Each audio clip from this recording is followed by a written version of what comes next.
Rodkin. I did a lot of level design, UI design, and worked with everyone on the story for Firewatch. The game has this weird structure that Chris and I talk about in another tape. This is the first thing I wrote, was this opening of the game that jumps between Henry's life and the trip out to the woods. And I used a little product called Twine to do that, which you can download and use. It's just a very simple choose-your-own-adventure tool. The simplest way to program a video game that one can then share with friends and play. I think we were worried that the team would sort of perceive Henry as a blank slate, as sort of a generic game player protagonist, and we wanted to make sure, or we wanted to get in everyone's mindset, you're playing as a specific guy with a specific life. Yeah, there's a reason when you play video games that a lot of your protagonists have amnesia, because it's really difficult when you're driving a character around who knows things about their life, or his or her life, that you, who you ostensibly are that person, don't know. So yeah, we kept trying to write an opening of the game that happened sort of like weeks into Henry's experience, and then quickly realized that it was like, well, why would he not be able to say X? Well, because his relationship with his wife is Y. So, but the player doesn't know that.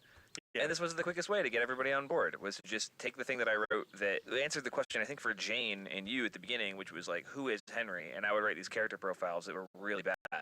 And then I went, what if I just let you play a thing, and then you can figure out who he is? And we held on to that until we had the idea to put into the game. It means that when you're playing Firewatch and Henry and Delilah start talking about Henry's wife, you don't have to learn it through his dialogue, because you made the choices that brought him where he is today.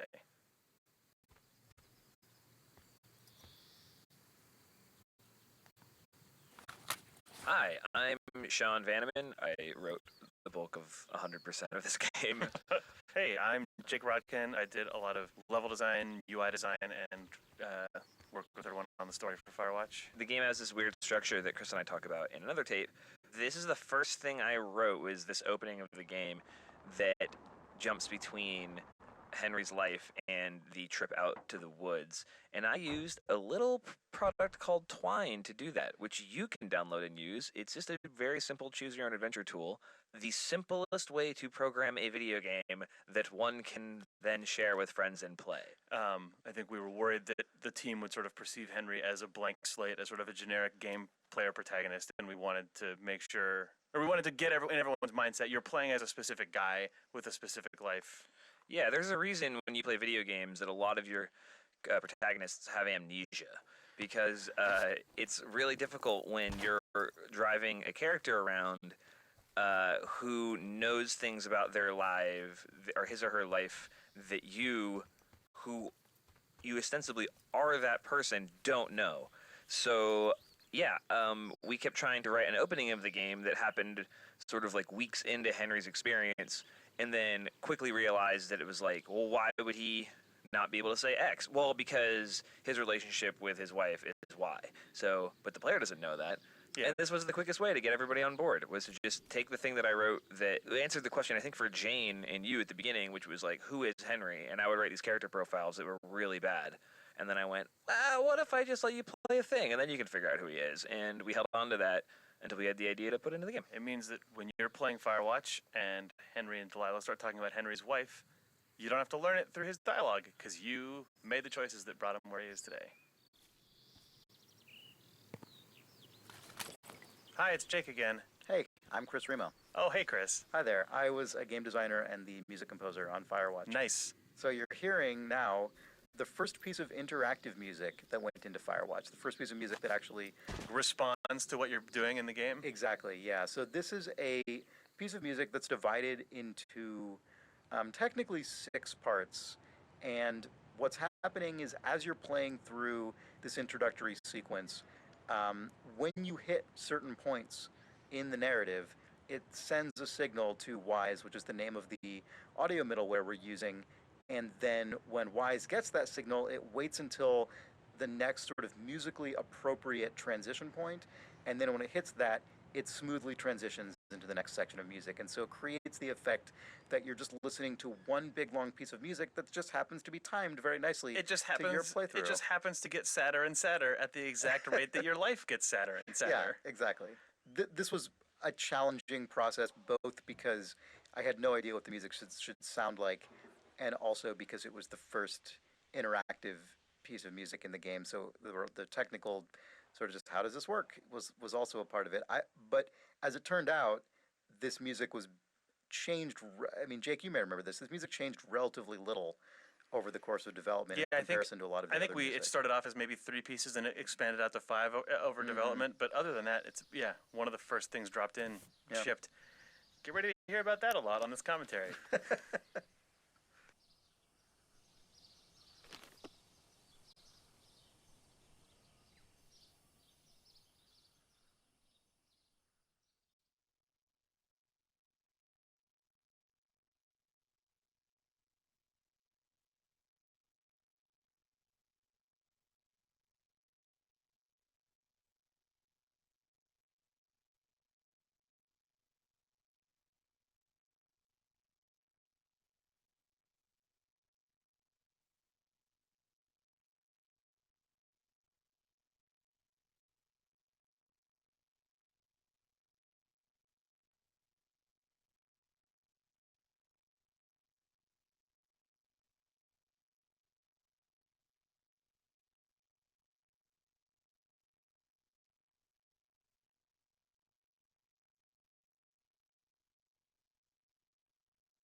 I'm Nels Anderson, and I was a designer and gameplay programmer on Firewatch. I am Jane Ng, and I worked on the 3D environment art in Firewatch. So you're likely standing at the base of your home away from home. You're home in the wilderness.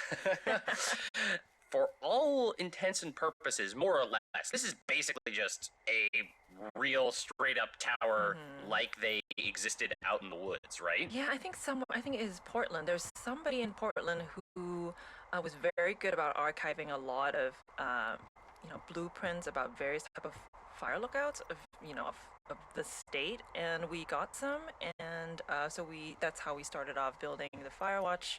I mean the lookout tower, just by looking through how they were actually built. It's slightly taller than a real one, right? We had to make quite a bit of adjustments because, for example, the stairway you see here, normally fire lookout stairways are not on the outside, but for more interesting gameplay and views for the player, we opted to change that. But ultimately, we still wanted the tower to feel like a real tower, so we had to figure stuff like, hey, how does the plumbing actually work? How do they get water? Stuff like that. It actually is very important for a real tower.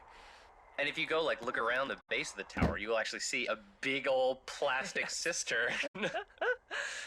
We are not a survival game of any sort, but it is important to make sure that all that stuff is actually thought out, so the space feels realistic. Right. You don't want someone playing the game being like, wait a minute.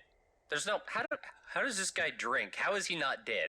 When I normally play video games, I'm always interested in stuff like, hey, where's the bathroom? Here we have the outhouse and you can go anywhere, but stuff like water is very important. So in a real fire lookout situation, what they do is they will use a cistern, and they will capture rainwater from the roof, and you will actually see that we actually have a little pipe down from the roof, and we even have what they call a first flush filter being there, which is actually what they use. That's my favorite kind of filter, really. Yeah, I had to look at what do they do, because once you go, okay, you collect rainwater from the roof, it won't be all nasty, and then hey, somebody already figured that out on how to collect rainwater. What do you know? We actually visited a number of different lookout towers as we were researching the game, and it was always very satisfying to see elements of things we saw in the real world and make their way back into the game, and vice versa. So we also made sure to have a tab here, like a little faucet, where you can actually get water from the cistern. Yeah, if you click on it, it will play an animation of a hand gripping a knob and water comes out for 2 seconds. Doesn't do anything. Yeah. But it's there. I think for a while we actually were thinking should we just let the player turn on the water? Or then what happens if the water just runs out? And then James had a very good idea of just going just make one animation that you turn on the faucet and turn it off immediately, just so that hey, there's water in here and you won't die. That's Henry.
Two Forks Tower.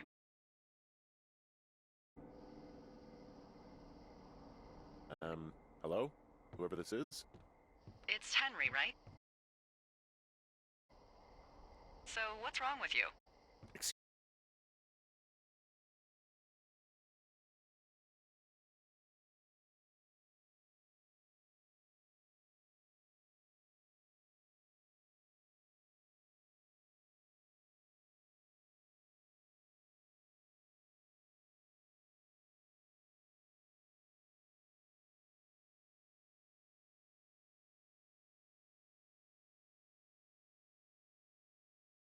B, you just really, like...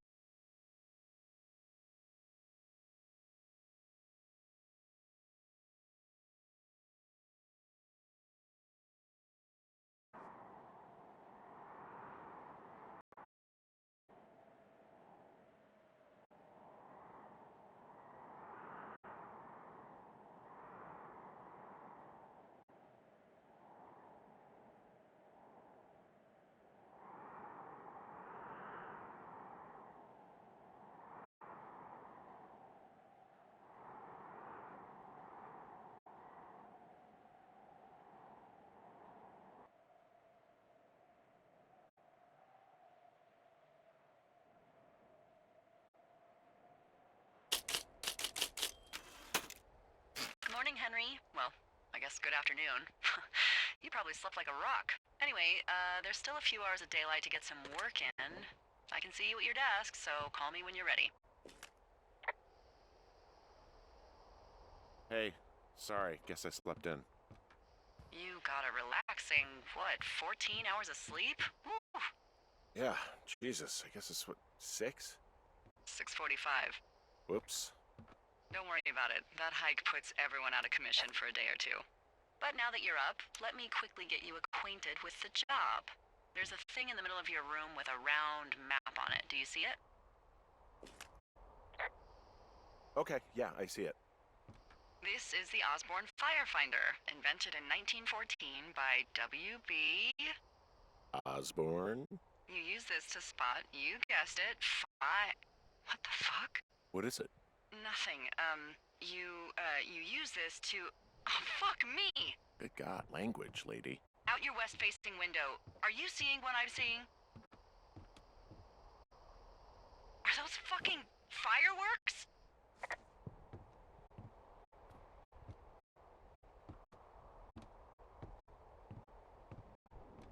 I need you to confirm. Do you see them?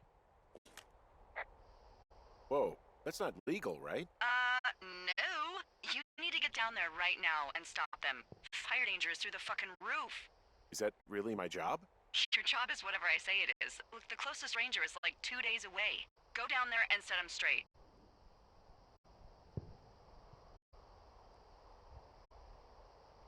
Do I write him a ticket? Easy there, Dirty Harry. Well? Get going. You'll probably need a rope to get down the shale between you and the lake, if I remember right. There should be one in the supply box on the way. The code is 1234. It's actually that for all of them. Convenient. That's one word for it.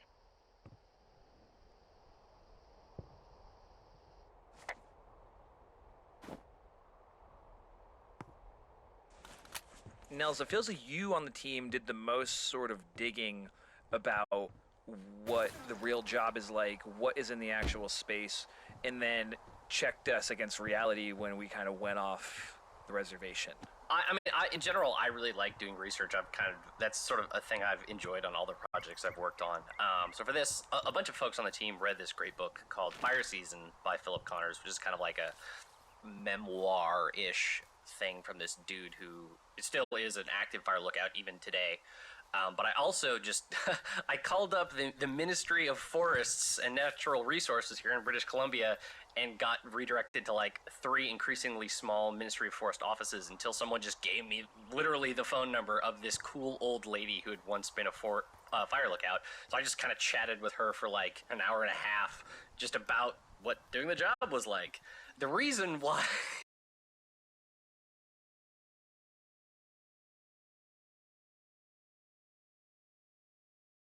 Because you can't like read a book. You can't like be doing other things, right? Like Not really. Yeah. At the end of day 3, where Delilah mentions it's like, Kenry's like, well, what do I do for the rest of the summer? She's like, you sit in that chair and you look out the window. That is actually what fire lookouts really do. So all the folks I talked to said, like, figuring out ways to combat boredom is the number one thing. The lady I talked to, she said she did a whole lot of needlepoint and cross stitch because you can do that without looking at your hands very much.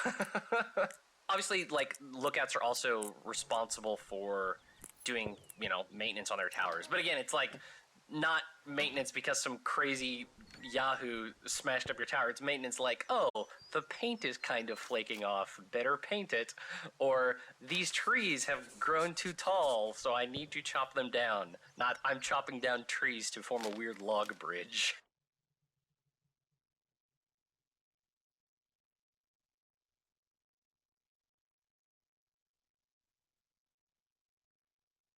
The main takeaway from whenever we would talk to someone who had done this job is, why would you make a game about that? That is the most boring time of my entire life. So hopefully we showed them how. It feels like people who do this job like fall into two camps, right? They're the people who think they can do it and can't hack it and bail after like a month or two. People like Jack Kerouac, who tried to do this and wrote about it in Desolation Angels, and then he went crazy from a lack of cigarettes and then left. Or the people who kind of enjoy the solitude and then figure out ways to deal with it. But we do have like a lot of the window dressing for the stuff people use. Like other folks I talk to, it's like, what do you do? Well, we read a lot of books, and we like trade the books between the different lookouts through rangers and stuff like that. So of course, Firewatch has a crap ton of weird books in it. Stuff like that. Hey, there's a snack in here. Probably gonna eat it. Where's that? I'm at the cash box.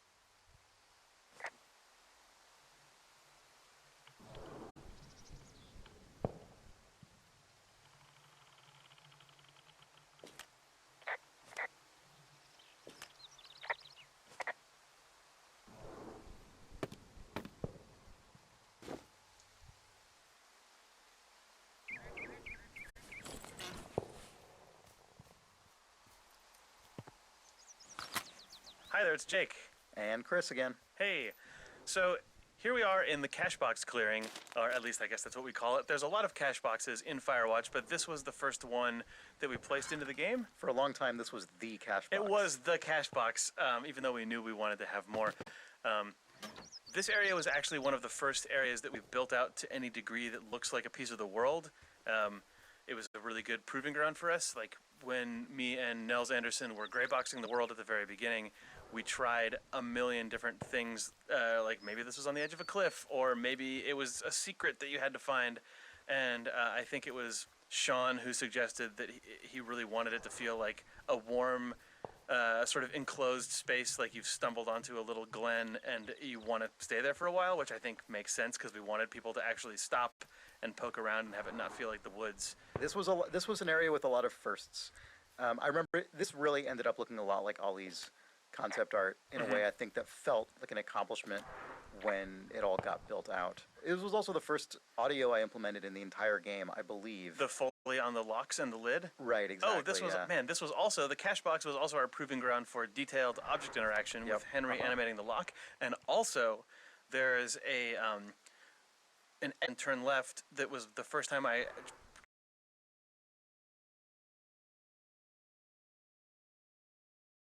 also showed up here, and I didn't tell anyone. I started playing the back game, and it was very fulfilling for me. Nice. Cache box. Cache box, land of firsts and secrets. That's the state flag of cache boxes.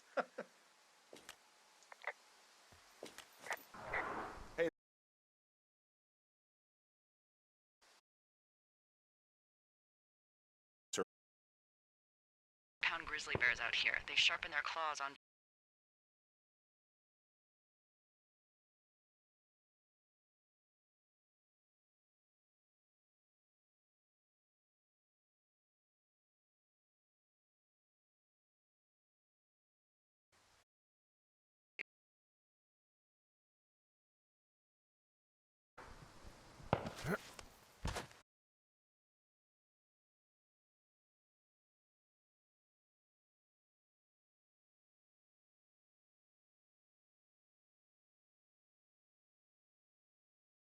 this dangerous hill should be called.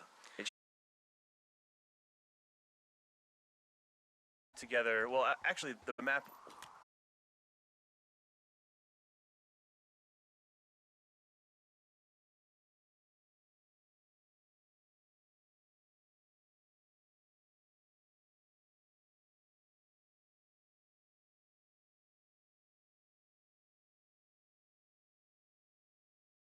Oh, not only can I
Perfect.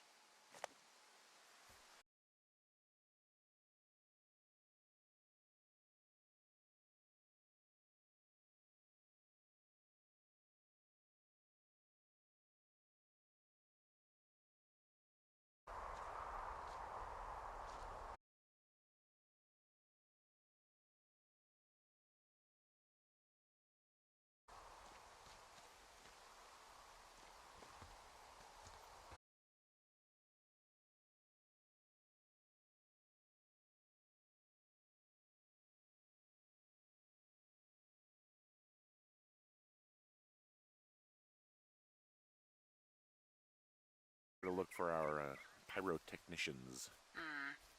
Maybe keep heading west toward the lake.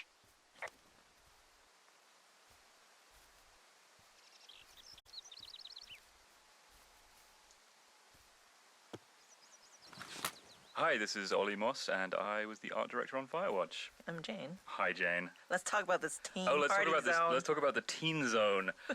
So the Teen Zone is one of the first areas that we used as a sort of art test to see how we would go about building the rest of the game. We knew from the pretty early on that, like, on day one, you will start from the tower, and you will have to head down to the lake, and somewhere in between, you will see some teens, and they're partying. And so we call this the teen zone because this is where all the teen stuff is. Yeah, and it was important to us that the reveal that it was a group of teens was communicated through the level design. So the idea was that you just kind of like walk through some trees and burst out into this scene where a campfire was still burning. And you had a pretty strong idea of what you wanted to look like. Yeah, I just wanted to put some big angular rocks in there, which is basically the like my modus operandi for the entire game. But we wanted to have a big angular sort of rock, which became known as Pride Rock because it looked so much like the rock from The Lion King. We did name that Pride Rock, didn't we? That rock does serve as a very strong landmark pretty early in the game, and it kind of does point the player in the right direction. Exactly. Should we talk a little bit about our process for designing these areas? So in the beginning, when we just have like no concept art, we will just mock it out with just gray, literally just gray boxes and a gray terrain. and then we will take screenshots and give it to Ollie to be like, please pretty this up, Ollie. Oh well, first of all, I'll do a terrible garbage sketch and pitch it to the team, and if people like the gist of it, then we'll go away and do a bit more of a detailed drawing, and then you would go. Yeah, we'll add in some more shapes, and then we just keep going back and forth with paint overs from Ollie. And then it's just a sort of tennis, really, just back and forth between the two of us until everyone's happy with what we have. Yeah. Finding a bunch of empty beer cans. They threw them all over hell. Are you fucking serious? Yeah, sure am. Ugh, people are just the worst, aren't they? They're not great, no.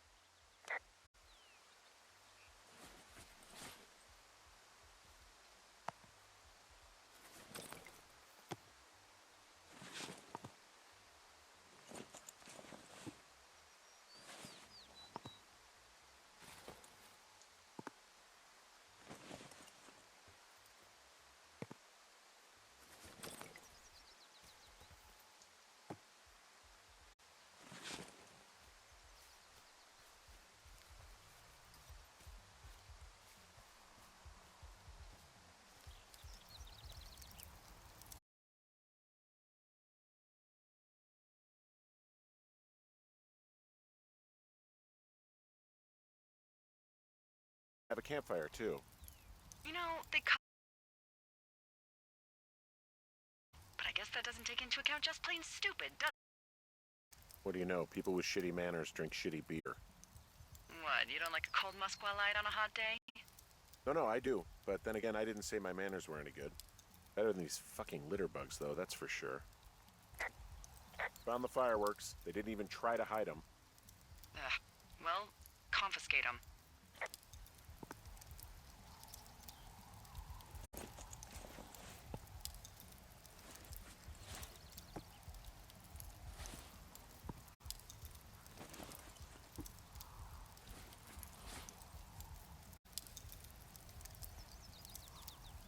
Oh, shit. Ferret are Irish. Probably don't need this in my life right now.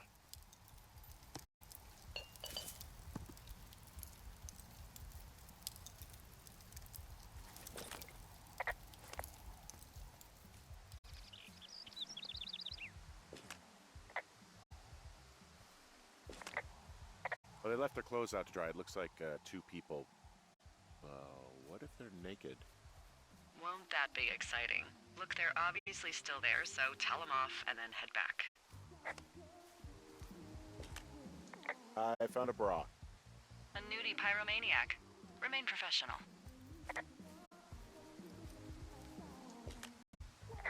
There are, panties? They're what?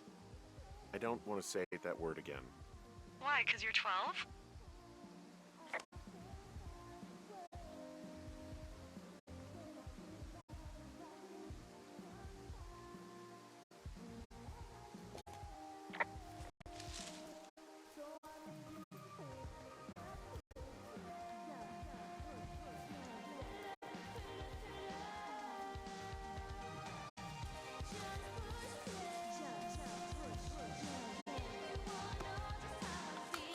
My name is Patrick Ewing. I worked on tools and gameplay programming.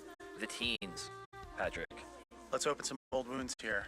This is like going back to like an old battleground and being like on these hallowed grounds. Yeah. Bad I died on things this hill. happened. I died on this hill. Yeah. I mean, it's one of the most complex interactions in the game, if not the most, right?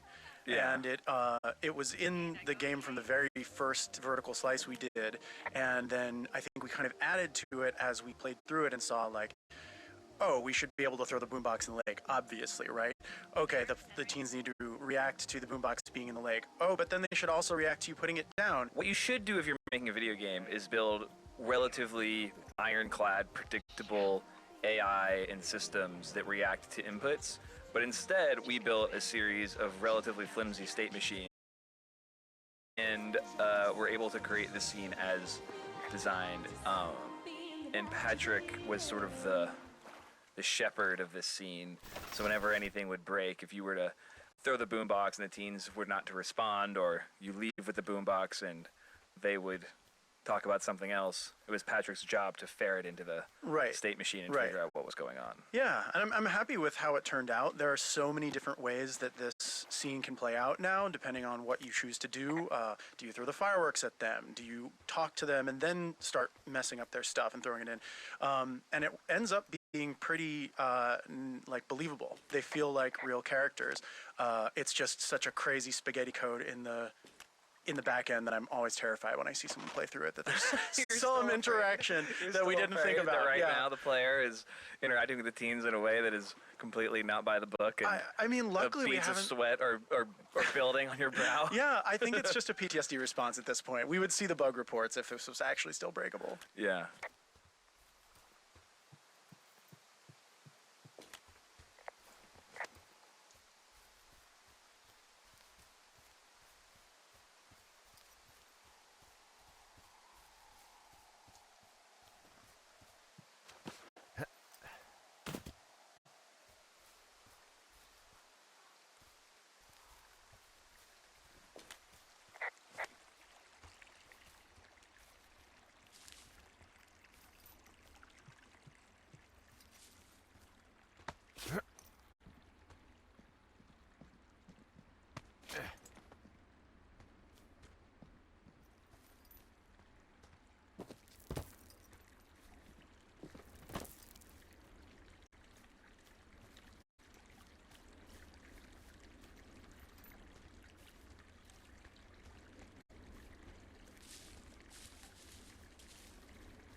So, I have a bit of a confession to make. What is it? Look, I was drunk last night when I welcomed you to the job. Yeah, well, you're not the first boss to be guilty of that. I know, I know I can get a little pushy, putting you on the spot about why you're out here and stuff.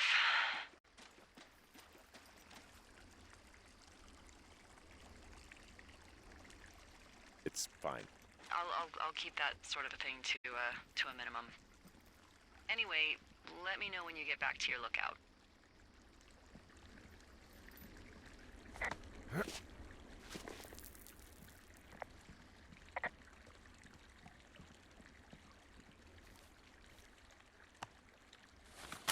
Hi everyone, this is Ben Burbank. I'm a programmer at Campo Santo, predominantly doing graphics work and performance stuff.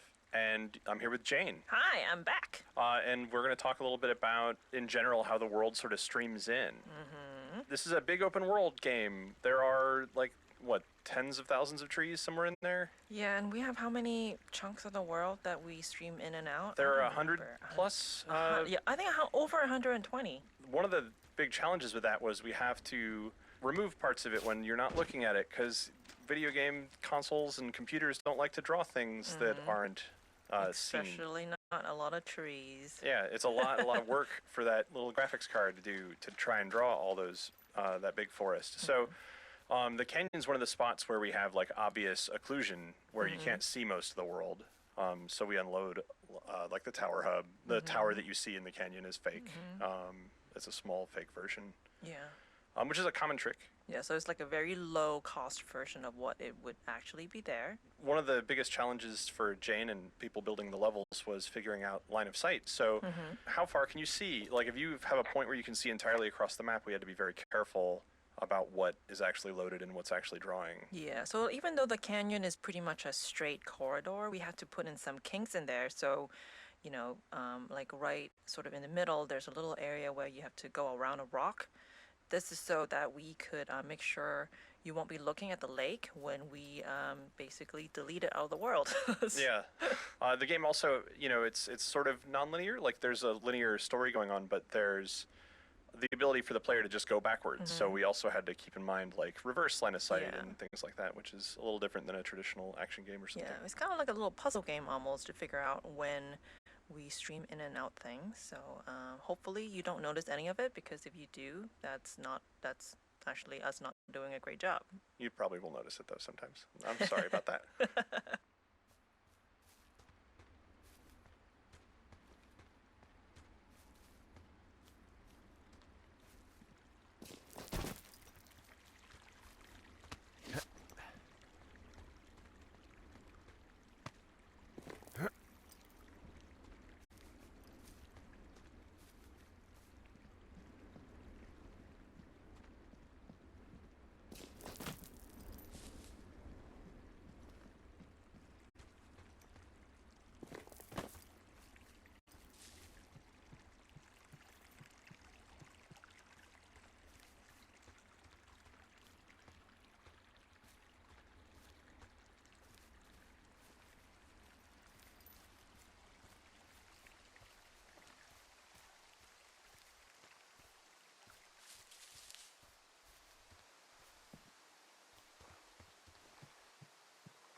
Hey, there's a trail to Two Forks Tower down here near the lake, Yeah, that's your tower. so I should go this way.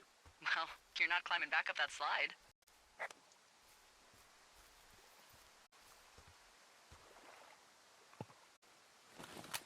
My name is Patrick Ewing. I worked on tools and gameplay programming. The teens, Patrick. Let's open some old wounds here. This is like going back to like an old battleground and being like on these Exactly. hallowed grounds. Yeah, Bad I died on things this hill. happened. I died on this hill. Yeah. I mean, it's one of the most complex interactions in the game, if not the most, right?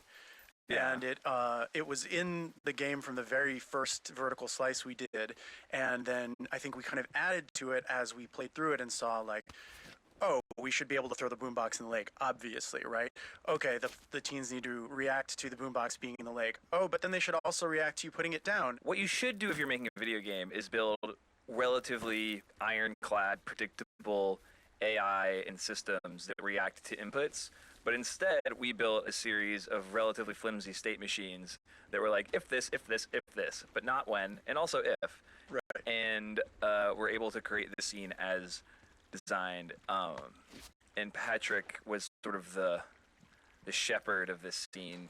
So whenever anything would break, if you were to throw the boombox and the teens were not to respond, or you leave with the boombox and they would talk about something else, it was Patrick's job to ferret into the Right. state machine and Right. figure out what was going on. Yeah, and I'm happy with how it turned out. There are so many different ways that this scene can play out now, depending on what you choose to do.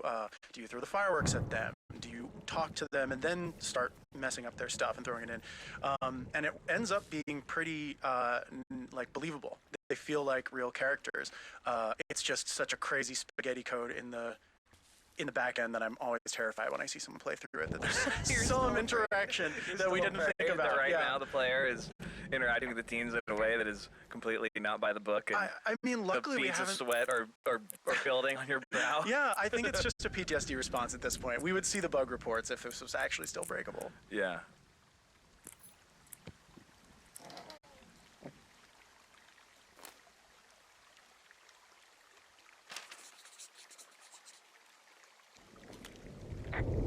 I found a flashlight. There's one in there? Great. Well, the sun's gonna go down soon, so if the batteries still work, you're in luck.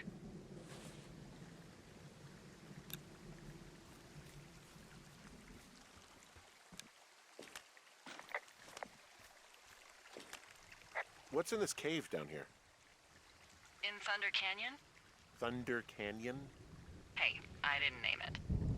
But in the cave, I don't know, rocks. NFS tells people not to go too far in there. It's pretty dangerous. So, So I say, fuck it. You're a grown man, you can go where you want. great. Used to go caving with someone back in Colorado. She loved it. Might be great to explore it sometime this summer. Well, that could be fun. Obviously, be very careful.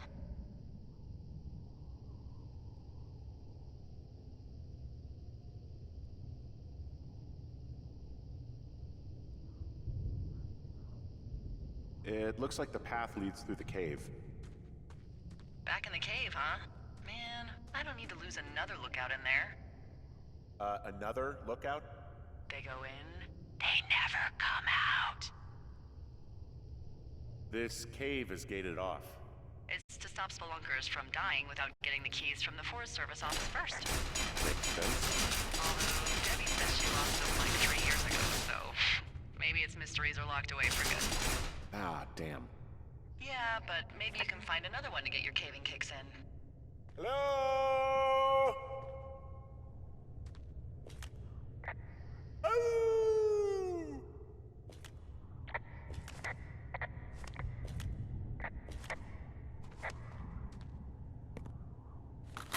Hi, I'm Jane. We're back. And I'm Ollie. Let's talk about this cave, Ollie. Oh, let's not. This cave really gave us all quite a bit of headache, actually. I was actually kind of having a mini panic attack because one of the hardest things to light in games actually is any area that's sort of half indoor and half outdoor, and this cave is a pain in the butt to light. It is. Well, having we thought you'd be an old pro at this, having worked on a game called The Cave. But yeah, it caused a lot of problems in terms of the logic gating of the environment switches, because there was every time the time of day changes in the game, it then like sets that time of day. Because there's no doorway really. So the way the cave is lit, it actually just changes the time of day in the whole game. So like when you hit a trigger, if you could somehow magically transport yourself back outside the cave, you'd see like the sun spinning through the sky, like the sky changing, and it was really hard to make that process invisible to the player and make it feel natural. Not to mention that when you're inside the cave, everything also has to look really dark.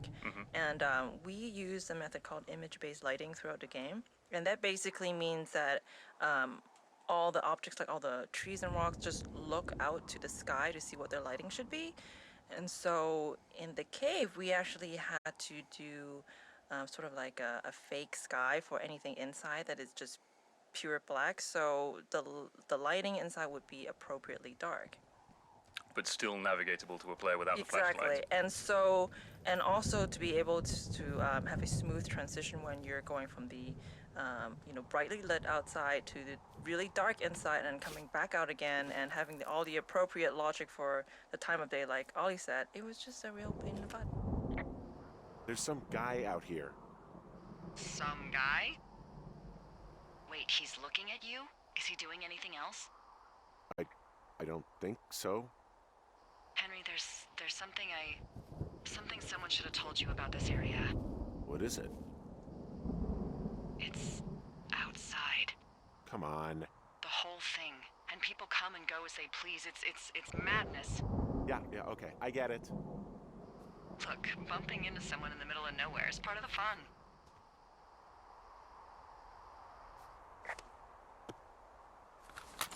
I love the little details in Firewatch's branching dialogue.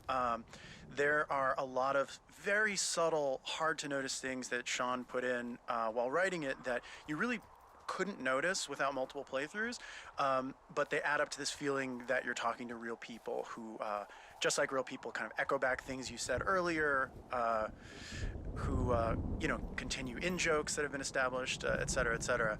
And one of the subtlest that I don't think I even noticed till I was rewiring the game midway through is the spooky figure who you meet towards the end of day one. Spooky figure. If the teens call you a creep, Henry calls the guy who's putting a flashlight in his face a creep. Right. And he goes, "There's some guy out here creeping," or he says something like, "He's a creep out here." She's like, "A creep, Henry." He's like, Right. "Yeah, there's a guy who's spooking me out here. I don't like it." And I mean, I like doing stuff like that. I pay a lot of attention to the sort of infectiousness of language. Yeah. Especially in this office, someone will start using a turn of phrase that then I'll be at lunch with someone later, I'll be out with Jake or whatever, and then I'll hear the phrase Theory crafting? through them, where it's like, like if somebody was saying, "Oh, there was a total creep outside at the bus stop," then it wouldn't be long, like 18 hours later, it would be totally conceivable to hear Jake be like, "Oh yeah, that guy's kind of a creep. I don't know if we should have him by or whatever." Yep. And I'd be like, "Man, okay, like that word is now like bubbling along the surface of our social networking." Mm-hmm. And people are like that. People are weird, sort of like passive, like non-participatory sponges sometimes. Yeah. And I just like putting that stuff in the writing. And you can do that in games in a way that you can't do that in other media. If you do that in like a book or something, it's so double underlined that it feels like you're making a big point as an author. But in a game, because it's player driven and it's passive, it just feels causal and the way the world. Hey, you keep your lights on at night? I'm doing a crossword puzzle. I do a lot of crossword puzzles.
Well, that trail isn't closed anymore. Oh, really? Yeah, I took care of the blocked path. It was backbreaking, but, you know, anything for the service. Well, thank you. Anytime.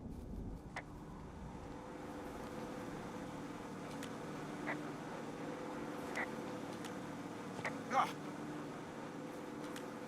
You know, I don't think there's any fictional character I hate more than Forrest Burns. Henry, as an employee of the Forest Service, that is treason. Yeah, well, he really freaked me out as a kid. He inspired me to spend the bulk of my 30s keeping the wilderness safe. A shrink would have a field day with you. Thanks, Mom.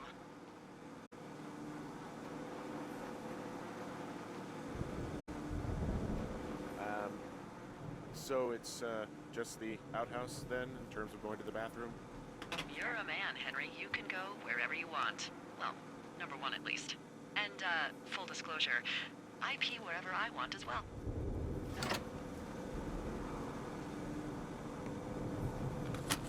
Chris again here. Hey, and Jake, congratulations, player. You have completed the Teen Loop. Oh man, that's true. This is the end of what was originally called teenloop.unity, a scene file in our game engine Unity, because we thought that that was just going to be the file corresponding to the To first this piece sort of game that you've just played. Yeah, this first big objective. But then we kept building, so all of Firewatch is in fact saved inside of a file called teenloop.unity. So Yep, the know that entire for the game. rest of your play experience, you are inside of the Teen Loop. Yeah. This part of the game, you probably are right now if you're listening to these commentary notes basically in sequence. The music is either about to kick in or has just kicked in. It's dark. You're finding your tower's been broken into. This, I really strongly remember feeling when this went into the game and had the music, which was actually the first music implemented in the entire game.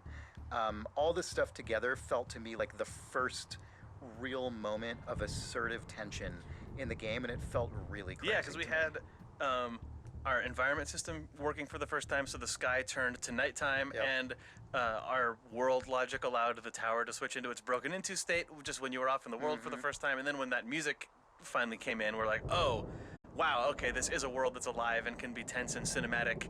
Yep. And all of it happened without us ever having to cut the camera. I remember we were all very proud and stoked of that. For sure. That was like right before we first demoed the game, I think, at the Penny Arcade Expo. Yeah, because the end of day one was the end of the first demo. Yeah. Right before this, there's the moment with the creepy guy in the woods, and that was sort of a moment of tension. But that's also arguably maybe not, because it's immediately deflated by Delilah. Right, but this, you're like, was like, holy crap. Okay, I remember feeling kind of nervous about it because it was like the game is declaring this is a tense moment, and if it falls flat, we have failed. We can't like make a joke to diffuse it. And I think it basically worked, and it was a real relief. Yeah. Yeah. Ba, ba, ba, ba. What can I do for you? Well, my typewriter is on the ground, outside of my tower. You right? Yeah, look, the wind? No. How the hell You should get inside. Fuck me.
Someone broke in.